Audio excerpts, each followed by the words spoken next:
we started this Safe Sedation course in 2014, what changes have you seen in clinical practice in hospitals? It has been a few years already.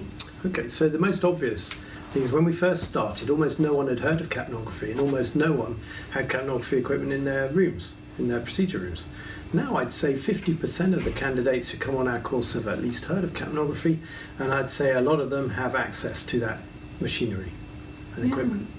And I mean, we've trained hundreds of people between NHS and private sector, which has been great, but there's always so much more to do. And it's great to see people coming back and talking to people. We noticed that people started making changes in their environment, right, which is good, but change takes time. What has been your experience of making changes? So in my own trust, we've been making changes.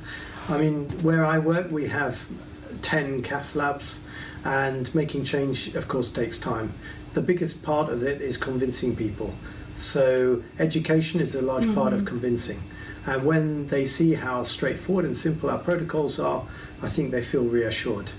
Yeah, I think one of the key aspects of our course is that we want to give people this compliance package. It's not just the knowledge and making it in simple terms that people can understand. It's all the other bits. Okay, well, of course, measuring the impact of the change is a key part of making the change.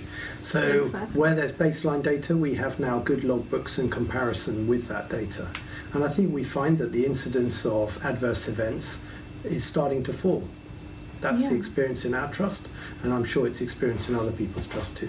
Exactly. So for this year, we want to bring more and more people to create safer environments in sedation practice. That's one of our goals, isn't it? Absolutely right. And I think seeing that we have candidates from all over the UK and Scotland and Wales included, it's a big trip and people seem to find it worthwhile. So it's very pleasing. Yeah, so we have the next course coming up in June. It would be great to have more people attending. Okay. And looking forward to seeing you there as well.